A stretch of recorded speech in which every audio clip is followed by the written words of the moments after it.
दोस्तों, स्वागत है आपका लोतिका ब्लॉग्स फैक्ट्स इजी की बोलती कहानियों में।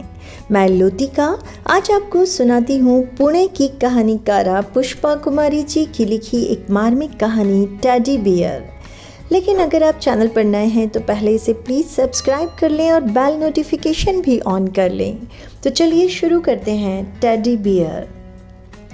कहिए क्या दिखाऊं? उस गिफ्ट सेंटर पर आए आज के पहले ग्राहक पर नज़र पड़ते ही गोपाल मुस्कुराया। वो जो गुलगुला खिलौना टंगा है ना, वही चाहिए, लेकिन उससे बड़े साइज़ में। उस ग्राहक ने दुकान में सामने टंगे हल्के गुलाबी रंग के टेडी बियर की ओर इशारा किया। अभी दिखाता हूँ। गोपाल ने प्लास्टिक के बैग में भरकर रखे ढेर सारे अलग अलग आकार के टेडी बियर्स एक एक कर वहीं काउंटर पर उस ग्राहक के सामने सजा दिए। काउंटर पर रखे खिलौनों को देखता वह गोपाल से और बड़े साइज के टेडी बियर दिखाने का आग्रह करने लगा और ग्राहक की मांग को समझते हुए गोपाल नए आए खिलौनों में से बड़े आकार का टेडी बियर ढूंढने दुकान के स्टोर में चला गया। काउंटर से सटे कुर्सी पर बैठे उस गिफ्ट सेंटर के मालिक अग्रवाल जी उस ग्राहक को गौर से देख रहे थे। दाढ़ी थोड़ी बढ़ी हुई थी, कपड़े भी बड़े साधारण से पहन रखे थे उसने। देखने में वह नौजवान किसी दूसरे राज्य से वहां काम की तलाश में आया मजदूर तबके का लग रहा था। लेकिन ग्राहक की मांग को समझने की कोशिश करते अग्रवाल जी ने उससे यूं ही पूछ लिया, कहाँ के रहने वाले हो? चचा, रहने वाले तो हम बहुत दूर के हैं। यहाँ कहाँ रहते हो? यहाँ सीमेंट फैक्ट्री में काम करते हैं, वहीं रहने के लिए मालिक ने जगह दे दिया है। अच्छा, वैसे यह खिलौने किसके लिए ले रहे हो? अपनी बिटिया के लिए। वह मुस्कुराया, लेकिन उस नौजवान की उम्र देखते हुए अग्रवाल जी उससे पूछ बैठे, कितनी बड़ी है? अगले हफ्ते पूरे 4 साल की हो जाएगी। अब समझा, उसके जन्मदिन का उपहार खरीद रहे हो, है ना? हाँ चचा, पहली बार उसका जन्मदिन मनाएंगे हम। उसके चेहरे पर एक मुस्कान तैर गई, लेकिन उसकी बात सुन अग्रवाल जी को हैरानी हुई। पहली बार क्यों? इससे पहले भी तो जन्मदिन आए होंगे ना? आया तो था, लेकिन मना नहीं पाए थे हम। क्यों? हम यहाँ थे और वह गांव में।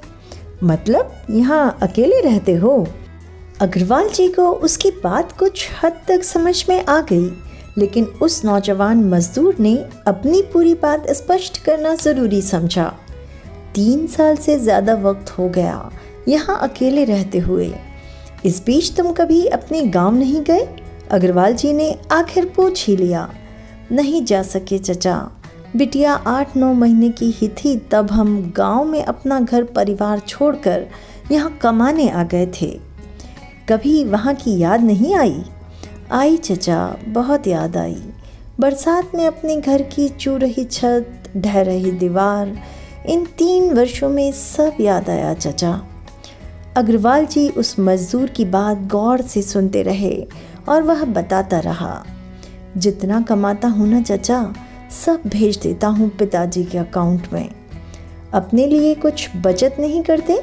अग्रवाल जी को आश्चर्य हुआ। नहीं चचा, माता पिता खुश हैं मेरी कमाई से, और अब तो गांव में हमारा छत भी पक्का हो गया है। उस नौजवान ने यहाँ से हज़ारों किलोमीटर दूर गांव में समृद्ध हो रही अपनी आर्थिक स्थिति पर खुशी जताई। फिर तो कोई दुख की बात नहीं है, बचत फिर कभी हो जाएगी। उस मजदूर की संतुष्टि देख अग्रवाल जी मुस्कुराए। चचा, दुख बस एक ही बात का होता है कि हम अपनी बिटिया को आज तक एक भी खिलौना खरीद कर नहीं दे सके। अपनी बिटिया को याद कर उस मजदूर की आंखों के कोर तनिक नम हो गए। उसकी आंखों की नमी और एक पिता के दिल के जज्बातों में डुबकी लगाते अग्रवाल जी को अपने बच्चों का बचपन याद हो आया। इधर गोपाल दुकान के स्टोर से एक बड़ा सा टेडी बियर लेकर बाहर आया। यह सबसे बड़ा साइज है, अब इससे बड़ा टेडी बियर हमारी दुकान में नहीं है। बड़े आकार के टेडी बियर को देखते ही उस ग्राहक ने लपक कर उसे अपने हाथों में ले लिया। हाँ, इतना ही बड़ा चाहिए था। उसने अपनी जेब में हाथ डाल अपना फटा पुराना बटुआ निकाल लिया और उस बटुए से झांकता 100 और 2 50 के नोट अपने हाथ में लेकर उस खिलौने का दाम पूछ बैठा। कितने हुए? गिने चुने नोट अपने हाथ में लिए उस ग्राहक का मुंह देखते गोपाल के कुछ कहने से पहले ही अपनी बिटिया के लिए पहली बार खिलौना खरीदने वाले पिता की खुशी महसूस करते अग्रवाल जी बोल उठे, 100 रुपये। अपने मनपसंद गुलगुले खिलौने का दाम सुन वह ग्राहक हैरान हुआ। बस 100 रुपये? 1000 रुपये का खिलौने का दाम किसी ग्राहक को 100 रुपये बताने वाले अपने मालिक की भावना को समझने में असमर्थ गोपाल हैरान हुआ, लेकिन अग्रवाल जी का इशारा समझ कुछ बोला नहीं। चाचा, आज हम बहुत खुश हैं, आप 50 रुपये और रख लीजिए। लाख मना करने के बावजूद वह ग्राहक 150 रुपये उनके हाथ में थमा गिफ्ट सेंटर की सीढ़ियां उतर गया और उसे दूर तक जाते देख अग्रवाल जी संतुष्ट भाव से मुस्कुराते रहे। तो दोस्तों, अगर कहानी अच्छी लगी हो तो उसे लाइक करें और एक कमेंट छोड़कर ज़रूर बताएं कि ये कहानी क्या आपके भी दिल को छू कर गई है। जुड़े रहें ऐसी और कहानियों के लिए मेरे साथ। चैनल को सब्सक्राइब करते हुए अभी आपसे विदा चाहती हूँ। Thanks for watching.